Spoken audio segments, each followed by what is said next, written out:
To watch or listen to this whole podcast in English, please fast forward a few minutes. I will have a brief introduction in Brazilian Portuguese. Eu conheci o Graeme em um curso complementar da plataforma do Darren, que toca a Regrarians. O Graeme é um consultor muito especializado dentro do gerenciamento holístico e ele tem algumas características muito especiais. Ele buscou algumas fontes fora do gerenciamento holístico que também lidam com complexidade. Ele tem um cuidado muito grande com a viabilidade e a segurança, a viabilidade econômica e a segurança das famílias que estão no campo. E ele busca um resultado ecológico por dados. Então ele preconiza muitos testes, ele trabalhou com um outro consultor australiano, que é do Departamento de Agricultura Nacional na Austrália, que é o Tongway, e ele trabalha muito com uma questão da função ecológica da paisagem. E junto com isso, e o monitoramento financeiro, ele chega a resultados muito constantes, muito seguros e muito positivos para a pecuária familiar que tem essa verve ecológica. Eu conversei com ele recentemente, retomando, eu já fiz alguns trabalhos com ele, ajudei ele, fui tradutor de um trabalho dele aqui no Brasil, uma excursão que ele fez aqui. E recentemente a gente conversou e a gente está buscando, inclusive, trazer ele para o Brasil, ou pelo menos trazer um curso dele síncrono, que seja online, mas que seja com ele presencial, dentro de uma sala de reunião, para a gente poder reavivar esses conteúdos para quem tem interesse numa pecuária familiar, lucrativa e ecológica. Ele tem uma empresa na Austrália que é o Hand for the Land, seria uma mão para o campo, onde ele vem ajudando várias pessoas a recuperar vastos territórios com gramíneas nativas da Austrália. Deixo com vocês o Mr. Hand for the Land, Graeme Hand. All right, folks, I'm here with Graeme Hand from Australia. I had the pleasure to work with him back in 2019, I think it was. We visited a few farms in Brazil. I've been actually pestering him to talk to me again ever since. It was an amazing experience, and it was the first time that I saw someone that was concerned about the profitability of the farmers and not their productivity. He was concerned about their autonomy, their independence, their capacity to make better decisions, profitable ones, with a good standard of quality of life. Graeme, thank you very much. I think you have a little bit of a show and tell for us in slides today in terms of profitable ranching, but also with a good quality of life, with good ecological outcome. And I think another thing that you're pretty big on is you measure things, you test things. And it's not everyone that's doing that. And you also teach people how to actually create their own tests to see whether or not they should go this way or that way. So it'll be a pleasure to have you again teaching us a class. If this one goes well, folks, we're going to do another one with a Zoom class for Brazilian ranchers. So stay tuned. We'll get back to you with this one. Graeme, thank you very much for agreeing to talk a little bit with me today. Thanks. Thanks, Erica. It's good to see you again. So we had a very long trip, it felt like, around Brazil at very fast driving speeds, I seem to remember. So yeah, I'm sorry for that. Yeah. I've been I've been told I speed a bit too much. Yeah, it was a great time, and saw a lot of the country, saw a lot of the agriculture, got to meet some great people and run some great workshops. It was a great model, and it was great to feel so welcome and treated with such great hospitality. So I really enjoyed it, and thanks again. Only in Brazil, I think we visited at least about 3 different biomes. Yes, didn't we? and so we were didn't get any further than central Brazil. We went almost to the Amazon. We went almost where the savanna, which we call Cerrado, meets the Amazon. Yeah, it was just spectacular. I always say to people, it was like being in a David Attenborough movie. So one of the reasons No, you go. Getting warned about the crocodiles and the piranha and stuff after we'd been swimming for a couple of days. So, yeah, just watch out. And sometimes yeah. I It remember, I reminded me of remember, I Australia. remember the footprints of a very big jaguar as well in the beach we were. Yeah, I Yeah. was scared to go to the toilet at night. It was an experience, that's for sure. But Even but Graham, I I just was, wanna add something. On top of visiting all of these different biomes in Brazil, you've been to Mongolia as well. You've been to Europe, Australia, New Zealand, different climates, and what you're teaching is actually adaptable because it's not a dogma. It's not. I don't think you have a model. no, and it's not based on my beliefs. It's what works in each environment. So I've been very influenced by Dave Snowden, and you really, once things become as complex as agriculture, you've got to think differently about it, and that's been the hardest thing for me to learn. I'm working on a farm or ranch in Australia where we're shifting from sheep to cattle, and you've actually got to learn what works. So this is quite a different environment. It's in southern Australia again, but um, it's sort of like summer dominant rainfall, whereas I'm used to sort of more Mediterranean. I work a lot sort of in northern New South Wales, which is really summer growing grasses, not winter growing grasses. So you've really got to sort of have a process. I don't like the word, but I think you need something that allows people to check for themselves um, rather than sort of listening to someone that may not be thinking clearly about what you're doing and what your environment is. But I focus very clearly on providing a way for people to check what works on their land with their animals. Yeah, it makes a lot of sense. So you have a few slides for us today to discuss the way you approach these things. Yeah, I do. I'll just pop up the share screen. Hopefully this works okay. Um, I have a real focus, Rico, on profit rather than production. There's the majority I find of the sort of the rotational grazing, cell grazing, planned grazing, people that are teaching are really focused on productivity, and they use the same paradigm or mind, the model that they're using in their head is that if I increase the number of animals, I'll increase the profit. Whereas in biological systems, I don't always see that.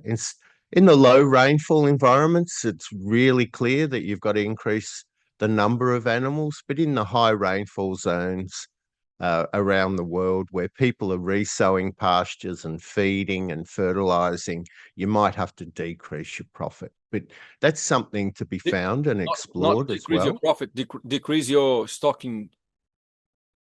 Oh, sorry, decrease your stocking rate to increase your profit. Yeah. So there's a lot of research from dairy in New Zealand and Australia that most dairy farms or dairy ranchers here, they actually have to reduce their cow numbers to increase the money that they keep.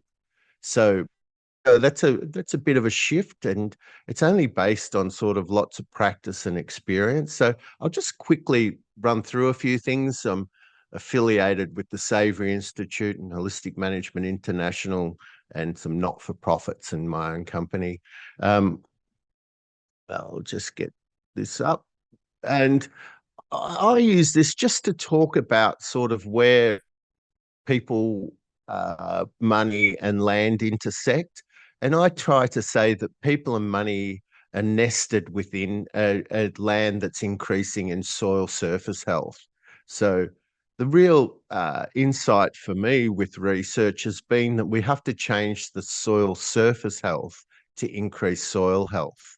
So most of the advice is about doing stuff into the soil when what we manage as ranchers is the soil surface. So, and basically, just without going into too much detail, it's got to have large perennial grass bases with decomposing litter in between those. And that decomposing litter is basically sheet composting in place or in situ. So, you know, what we're doing is really composting using the plants when they grow, and then using the animals to cycle it and push it onto the soil surface. So one of the things is I work a lot with people in the regenerative agriculture, and they keep saying to me, oh, we don't think so, Graeme. And I go, but if you made compost on the side of the paddock and then spread it, you'd believe that it would increase soil health.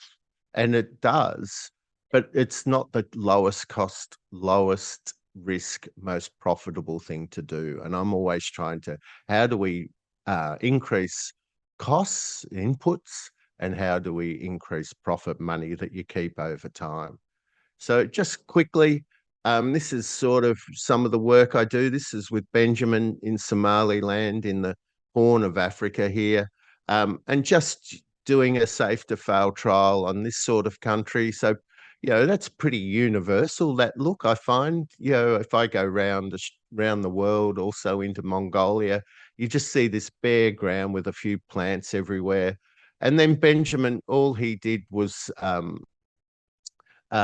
you know, put in some safe to fail trials, grazed it at high stock density, and it went back to grass. Do you know, in 12 months, it went back to grass. When I go, this is really what we need to do, but people don't like it. Do you know, it's like, Graeme, just oh, it's sorry to interrupt inconvenient. you. Sorry to interrupt you. Sorry. Are you going to detail the safe to fail tests? Oh, let's do it now. So what he did was they didn't have electric fencing available, so they built these pens because they started with a very small block as a proof of concept, as a safe to fail trial, and they left these animals in overnight in these areas in different places on the property, and they put them in there at yard density. So about 10,000 sheep per hectare, or one sheep per square meter. And so this is, you know, you want to know that you're well and truly over the thresholds for stock density and animal impact. We usually don't leave them in overnight. We usually leave them for an hour or two, which is sort of, and then just see what happens. So we the density we use in our safe to fail trials is like one sheep per square meter, or one cow per 3 square meters. And we find that in most environments, that's more than enough to actually make the test work, because you've got to run your own experiments, because no one is actually studying your land. A lot of the research comes from research stations that are in very good environments. If your environment's not exactly the same, then it's best to do your own safe to fail trials. So we put them in overnight and then we leave them. So Benjamin was worried the camels got in. Uh, there was all these things, but he just left it, and it just came back to a beautiful, dense, perennial grassland. So, that's what you need to know, because you need it in here, but also in your heart, that I know now what I need to do. How do I make a business out of knowing what regenerates this land? When you see this grassland come back like that, you can understand why, Northern Africa was the granary of the Roman Empire, and they could walk the elephants across there and things. It is just it's not what people expect. They expect a slight improvement. If you get over the thresholds for stock density, for utilization, um, for the amount of animal impact, it'll change incredibly quickly, and it should change within 12 months. It only gets low rainfall, so it's like 200 mil rainfall.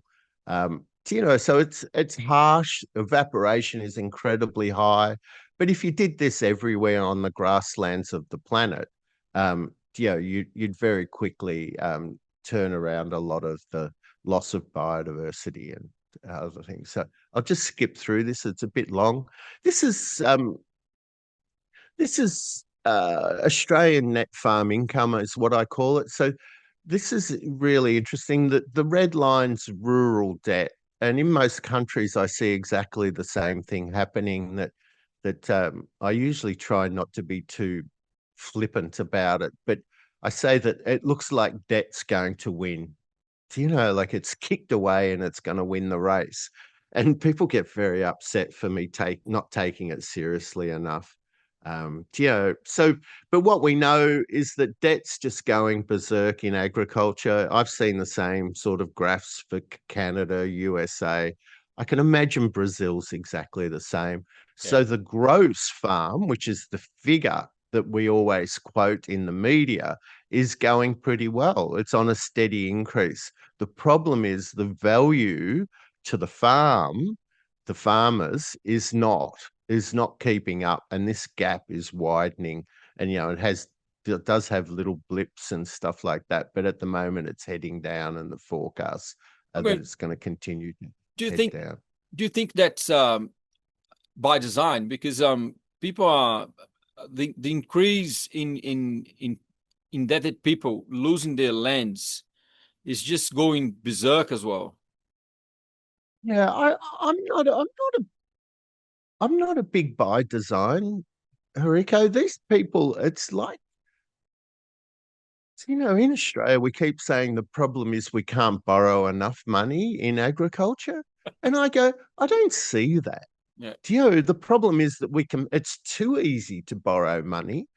And, no one's twisting the farmer's arms to say, you must have this new machine, you must use this herbicide, you must use this fertilizer. We're taking advice that is more concerned about the profit of the business supplying it rather than your own profit. And I think we've been lulled into this sort of if it's not an input, and I see this a lot, if it's not an input, it's probably the land can't look after itself. You can't make money if you don't do it. There's all these sort of things. And as we were talking about before we started the recording, the people actually start to believe that they can't make their own decisions. So what I find is that it's very easy to start sort of turning this around, but you might have to lower your gross, but massively increase your net. And people worry about lowering their gross. And I keep saying this might need to come down a bit. Yeah, like if it was your farm, if Australia was your farm, but this needs to go up, so that you're keeping the people that I'm working with are keeping 66 cents in the dollar. Whereas most farmers and ranchers in Australia keep under 15 cents in the dollar. Wow. And there's lots of examples, but they don't do it by following the advice of other people. They do it by their own safe to fail trials, their own experimentation, their own knowledge. So they don't say, oh, I need to have the district stocking rate or else, it's not going to work. They work out what allows them to keep 66 cents in the dollar. So the example that I think I've got coming up is that this is conventional agriculture, sort of just some rough figures. So 1,000 calves, you sell them for $1,000, you make $1 million. But if you only keep 17 cents in the dollar or 17%, you only have a net income of 170,000. I work with someone else that they keep less calves, about half of those. They sell them for less because they're sort of that adapted genetics that'll perform on recovered grass and can survive in a really big mob and don't need inputs. So they don't make as much money, but they keep more money. And I just say, this is what we need to be thinking about. What does this look like for you? So it's got lower debt risk, it's got lower season or rainfall risk, and it's got lower market price risk. So they're the major risks in agriculture, and they just design around from it. So I think that that's some of the thinking, and finding this out can only be done by actually doing it. So it's too complex to calculate how to do this. You've got to start doing it. So if I'm working with people, I go, look, it appears that you may be overstocked. Let's take 10% or 20% of the animals out of the business and see if you keep more money. If you keep more money, then let's take another 10% out. Did you keep more money or did it go down? Oh, it went down. Put that second 10% back in. So it's only by doing. And that's the problem. We sit around and try and think this through. And then we start designing on the back of an envelope this sort of thing. Oh, well, I need more because I need 170 to pay my debt and have a lifestyle. And it's got too high a risk. It fails every time there's a drought, and that knocks on long term through the business. So that it's not static. You've got to design away from risk as well as keeping most of every dollar that comes in the farm gate. And then you can decide what you do with it. So that's really a bit of a summary of what I do and why I do it. And then I do a lot on what does the land need to look like, that high landscape function, which is really just soil surface science or soil surface health.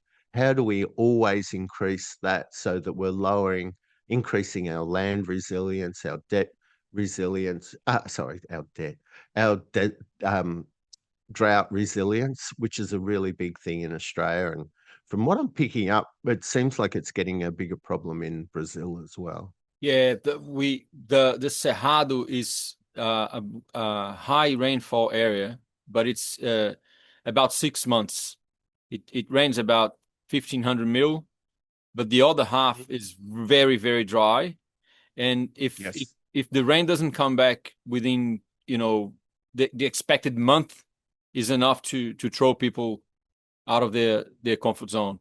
And then the Yeah. other areas in Brazil, they are very seasonal. They might get less rain for about 4 months of the year, and that gets even riskier because if the rain delays a little bit, they are already sometimes overstocked, or they haven't planned their rotations or their reserves, and they get really thrown back. We have one of the highest population in semi-arid areas of the whole world.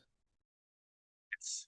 But the kind of ranching that we do there is very high risk.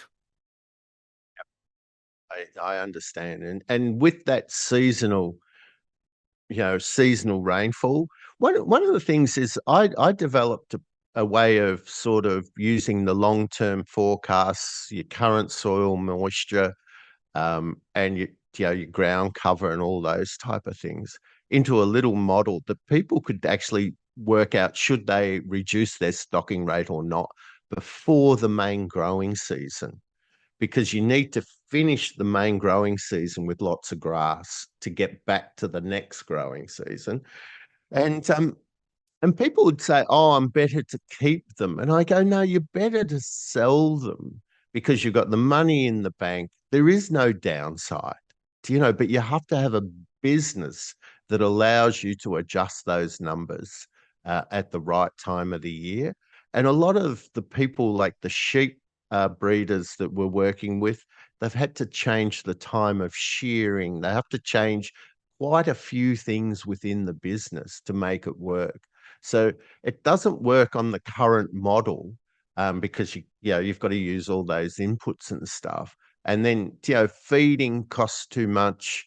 Um, like, and the land damage then knocks on through the business. If you had to increase your debt by borrowing you know to keep the animals alive by feeding them, that knocks on for over a decade through the business. So so I just talk about that sort of stuff. And I suppose when you always know ahead of time that you have to decrease your numbers, you can always adjust for, what are the coals that you have to get rid of, or you have that time to adjust your genetics as well, I suppose. Yeah, and we do especially with the sheep breeders, they're ahead of the cattle breeders. We have a table rated in terms of which are the most profitable ewes. So they do individual animals. So a guy I'm working with, he's got 3,000 ewes and he knows the profit of each one. So when he gets into a period he has to reduce, he just takes out the bottom 20% least profitable. Or if their profit starts to equal what they're worth to sell, he actually sells them because he's better off without them. He understands that profit is more important than production. So yeah, but they do, yeah, like they got we use NLIS tags. Do you use those identification tags, the RFID? Some people do, yeah. Yeah. Yeah, so he uses them. So he records their number of lambs, their body condition, their wool cut. All that data's then crunched, and he uses an auto drafter, and it just, you go, you go, you go, you go, and just auto drafts them out. So yeah, it's been, and we need to do similar with cattle. Which are the least profitable cows in this herd? But most people know which ones are problem cows and things. They're better off not there, rather than sort of keep trying to keep numbers. I can't speak for people in other countries, but in Brazil, people get attached to the number of animals they have because it's a cultural thing that brings status to the farm. I have a farm with a Yes. 1,000 head of cows. I had a Yeah. farm with 500 sheep. So that becomes a Yeah. title. And anyway, it's counterintuitive the way you work as well, because you're saying decrease your stocking rate, but you also say try to graze non-selectively in high densities, and you do that for milking cows as well, don't you? Yes. Yep. So we need to put in trials to work out what is that combination of stock density, utilization, and recovery that rapidly regenerates your land. And that's one of the big things. Once you know that, you start reproducing it. But it needs you to have a design that's flexible enough that you can, say, halve your stocking rate but maintain the same stock density by being able to easily give them smaller areas. So you need that. Like I'm really keen for virtual fencing to be less costly, so that we can just do this easy. But at the moment, we do it with single wire electric fence for cows, as a laneway, and then we cross fence with poly wire. So um, and I saw that I'm just from Johann Zeitsman. So, like the other thing is, I try and make sure I say where I learnt it so that people can go back to the source. Yep, I like So that too. like, if yeah, and I think that like you need different types of animals. I wasn't very good on the animals until I started reading Johann's book, Man, Cattle, and Vel you know, all those things we need to be um, looking at who's the best at this. And Johan understands non-selective grazing. So it's that sort of who does this well, and then go and learn from there. But then how do you put it into a package is quite hard.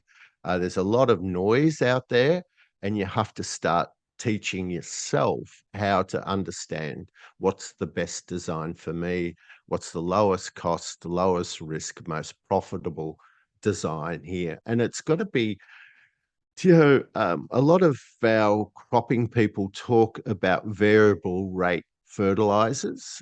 And, oh, what was that? Wasp. Then, we're talking about variable rate stocking, because it's sort of, they can hear it, but you need to be able to adjust quickly up and down.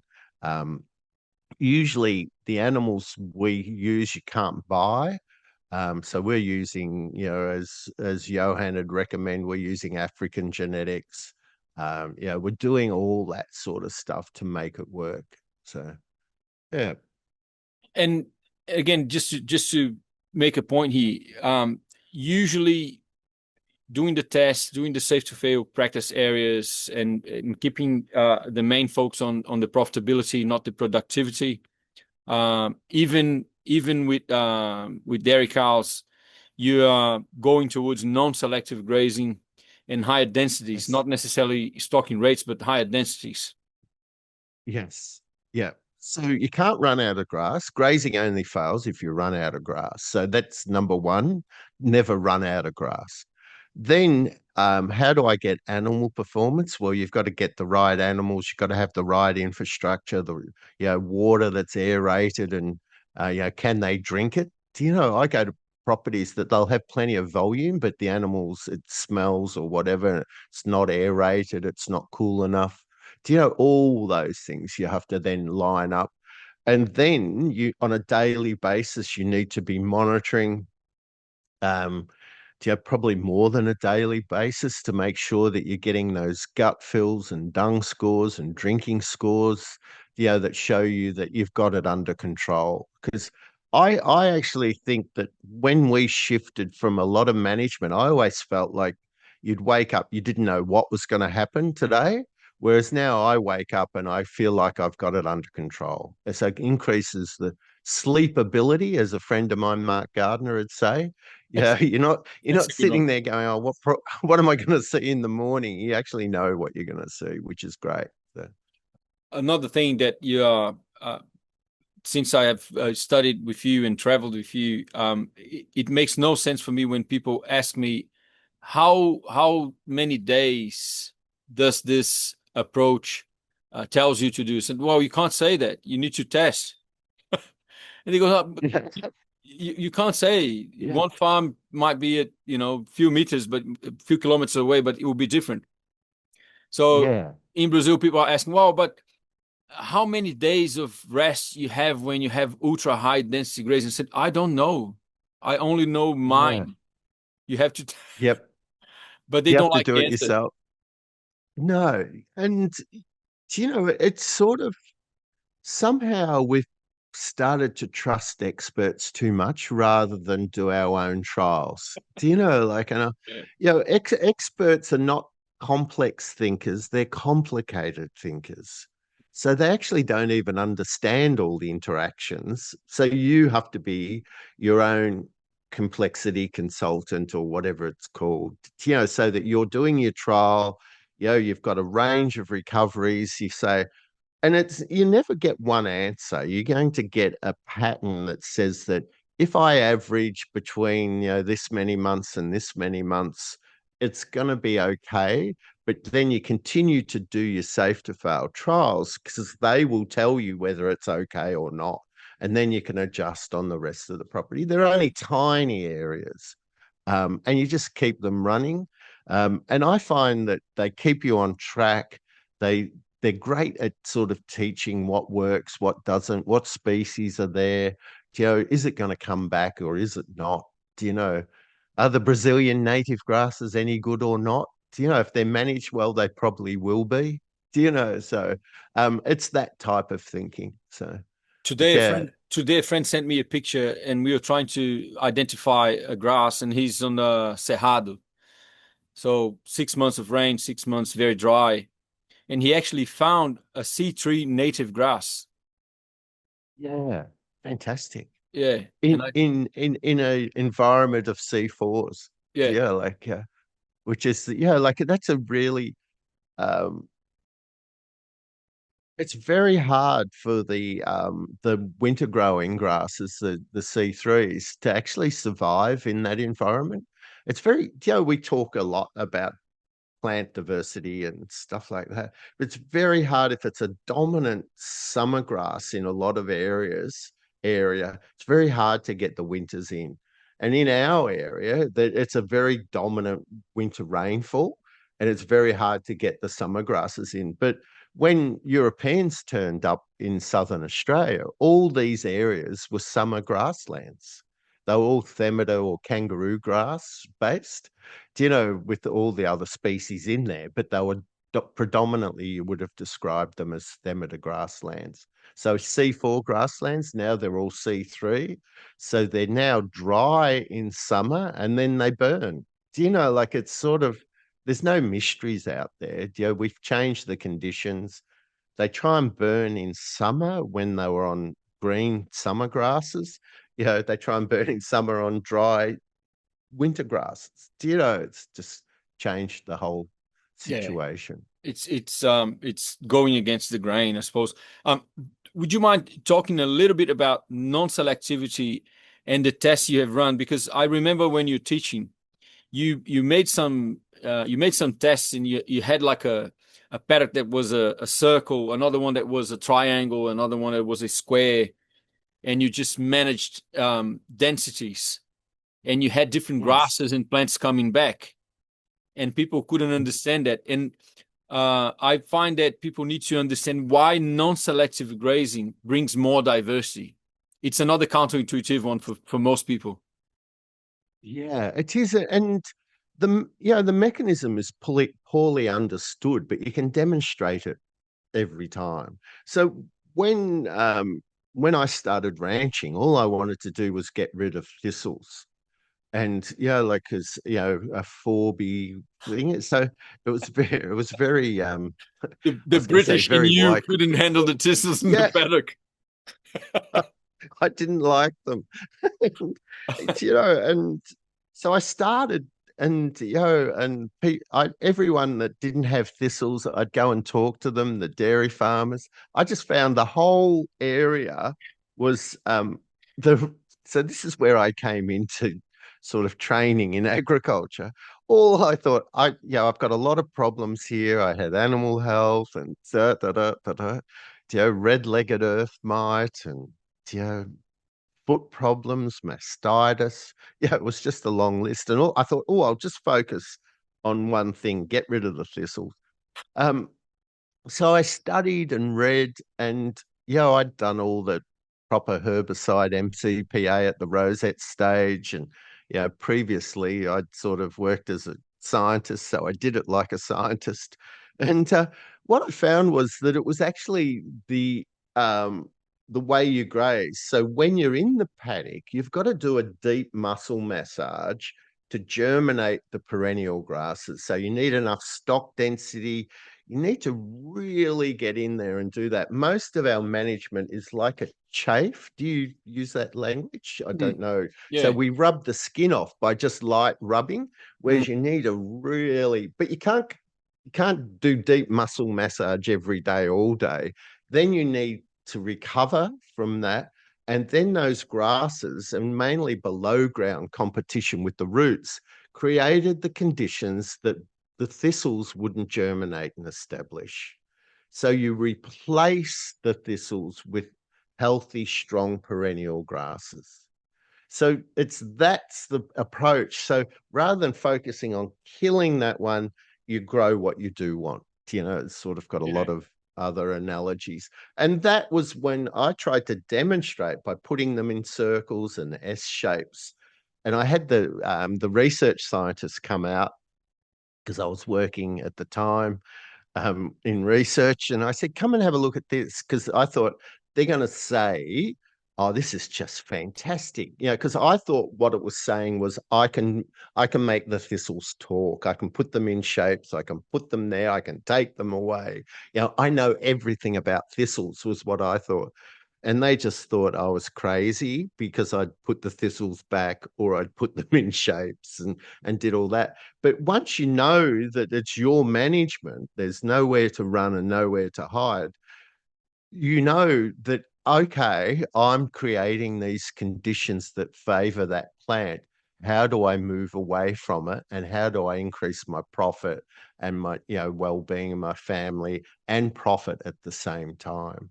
So it's a bigger decision. So, but once you know technically how to do it, you can then design something that works. But you need to know technically, why is that there? Why isn't it? Why don't I have perennial grasses? Why are they this species and not that species? You need to know how to do that. Well, you've been studying for quite some time. Another topic that I would like you to comment on is in the past few years, Fred Provenza's book got pretty famous around the farming community.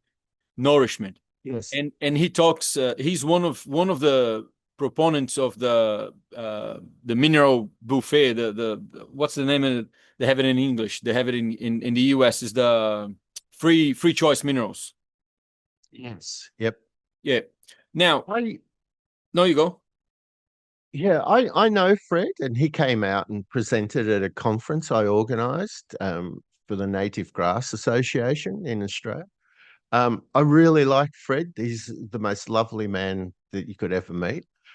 But I think there's a misunderstanding between the conditions that create high nutrient cycling and then having the diversity of species. So the way I think of it in my head is, let's create the foundations of a healthy soil surface with really high water infiltration, nutrient cycling, no erosion.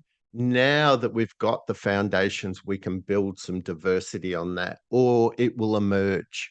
So get the things. If you try and skip those foundations, it's very expensive, very risky, and it increases your costs.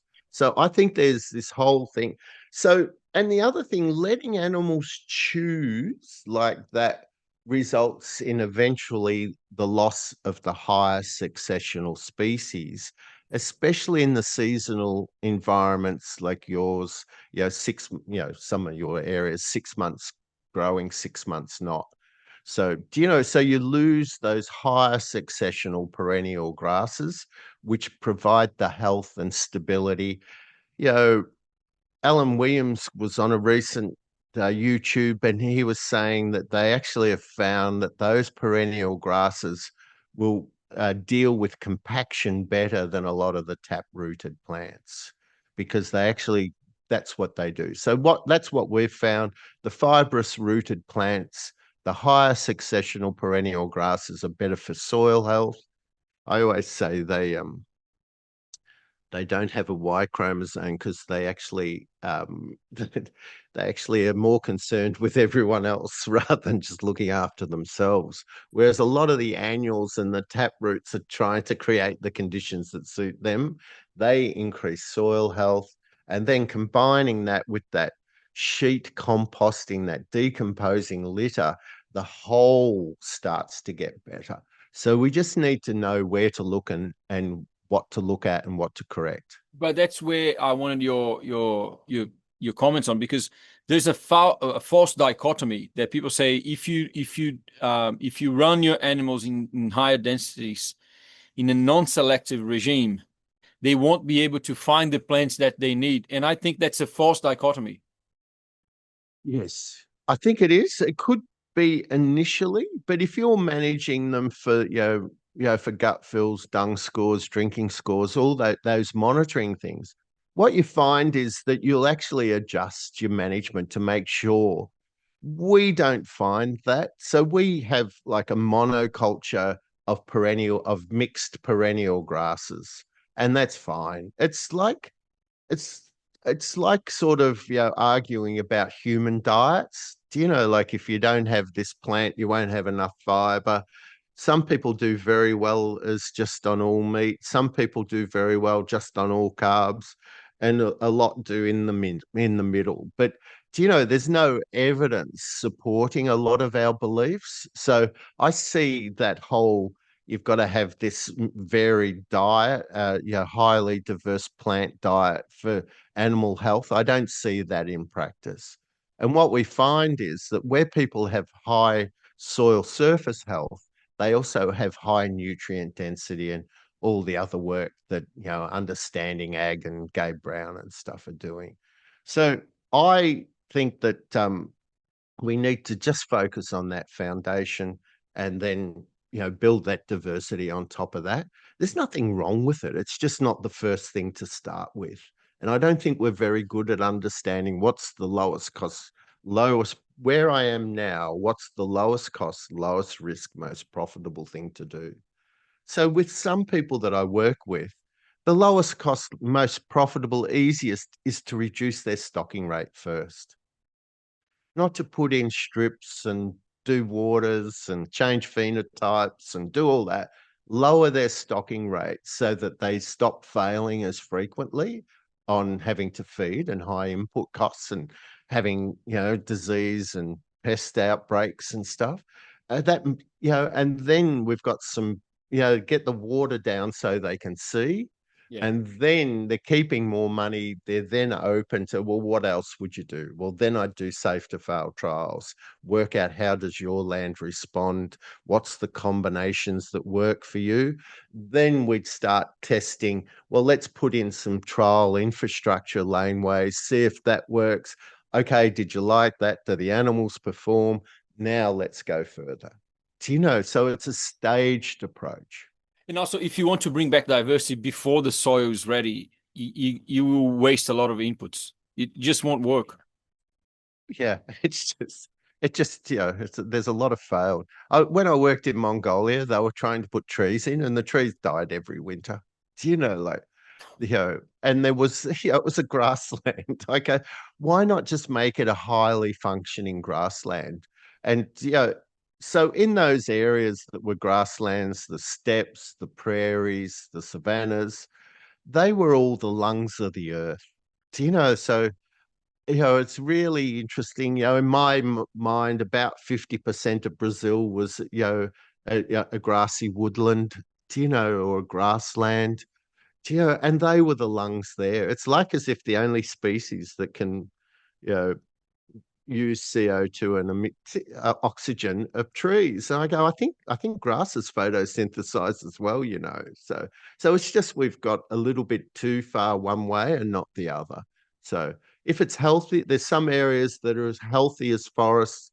There are other areas that are healthy as grasslands. And you just need to sort of work out what that combination is for you. And others, they're going to be some in grassy between as woodlands. well. Yeah. Yeah.